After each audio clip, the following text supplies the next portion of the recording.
करोगे सेवा तो पाओगे मेवा। सेवा करने के लिए केवल एक ही बात आप लोगों को याद करने के लिए हमेशा कहूँगा, और वो है सोच सोच कर सोचो कि मैं औरों के लिए क्या करता हूँ। अंडरलाइन कीजिए, सोच सोच कर सोचो कि मैं औरों के लिए क्या कर रहा हूँ। भाई मैं जो कर रहा हूँ अपने लिए कर रहा हूँ, मैं जो कर रहा हूँ अपने लिए कर रहा हूँ। खा रहा हूँ तो अपने लिए, कमा रहा हूँ तो अपने लिए, पढ़ाई पर खर्चा करूँ तो केवल अपने बच्चों के लिए। सोच सोच कर सोचो कि मैं औरों के लिए क्या कर रहा हूँ। जिस दिन हमारे भीतर ये भाव आ जाएगा कि मैं औरों के लिए क्या कर रहा हूँ, हमारे हृदय में उसी दिन सेवा का जन्म हो जाएगा, भलाई का जन्म हो जाएगा, परोपकार का जन्म हो जाएगा कि मैं औरों के लिए क्या करता हूँ। सबसे अच्छी दवाई करो औरों की भलाई। सबसे अच्छी दवाई करें औरों की भलाई।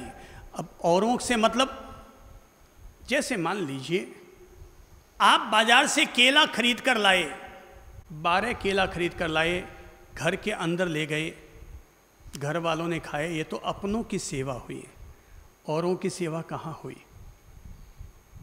अब औरों का दायरा अब हम बढ़ाते हैं। अब औरों का दायरा बढ़ाने के लिए हम क्या करेंगे? जब मैंने केला खरीदा तो 1 दर्जन अपने लिए खरीदा और 1 दर्जन अपने भाई साहब के घर पर ले जाने के लिए खरीदा। मेरा मानना है जब हम अपनों के लिए कुछ काम आते हैं तो उम्मीद रखते हैं अब हम गैरों के लिए भी कुछ काम आएंगे। जब हम अपने कहलाने वाले लोगों के भी काम नहीं आते, वहाँ पर भी हमारे सेवा तत्व का जन्म न हुआ, तो फिर परायों के लिए सेवा तत्व का जन्म तो होना कठिन हो जाएगा।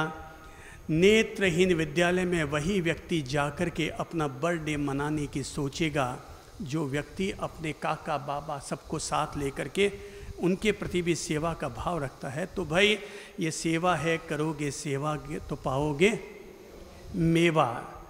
तो तन से भी किया जा सकता है, धन से भी किया जा सकता है, छोटी छोटी आहुतियाँ देकर के भी किया जा सकता है। देखिए अपने यहाँ एक पुण्यशाली श्रावक आते हैं, उनका नाम है बसंत जी शाह। अनेक बार पूजा करने के लिए यहाँ आते हैं। अब देखिए सीखिए सेवा कैसे पैदा हुई है उनके भीतर। वो बता रहे हैं कि साहब लगभग इस समय उनकी उम्र 82, 83, 84 साल की होगी। तो करीब 18-20 साल पहले उन्होंने यहाँ महात्मा गांधी हॉस्पिटल MGH में, तो महावीर इंटरनेशनल वालों के पास वो गए और जाकर कहा कि भाई मैं रिटायर्ड हो गया, अब मैं कोई दूसरा काम नहीं करना चाहता हूँ, जॉब नहीं करना चाहता हूँ, कुछ सेवा हो तो बता दो। तो महावीर इंटरनेशनल वालों ने उनसे कहा कि ठीक है, अगर आप सेवा करना चाहते हैं आप MGH में वहाँ पर एक कमरा लेकर के बैठ जाएं और सबसे कहें कि भाई तुम छुट्टी लेके जा रहे हो, तुम ठीक हो गए, तुम्हारी जो बची हुई दवाइयाँ हैं वो हमारे यहाँ रख के चले जाओ, ताकि बाद में और कोई ज़रूरतमंद मरीज आएगा तो तुम्हारी बची हुई दवाओं से उसको सहायता मिल जाएगी। उस व्यक्ति ने करीबन वो 17-18 साल से वहाँ पर वो सेवा दे रहे हैं, बसंत जी शाह। वो मुझसे पूछते हैं बाप जी बूढ़ापा आ गया, क्या करूं जिससे मेरा भव निस्तार हो। मैंने कहा आपने पिछले 18 साल से जो आप काम कर रहे हैं उससे निश्चित तौर पर आपका भव से बेड़ा पार है, भव निस्तार है। और 17-18 साल से काम क्या करते हैं? दवाइयाँ इकट्ठी करना।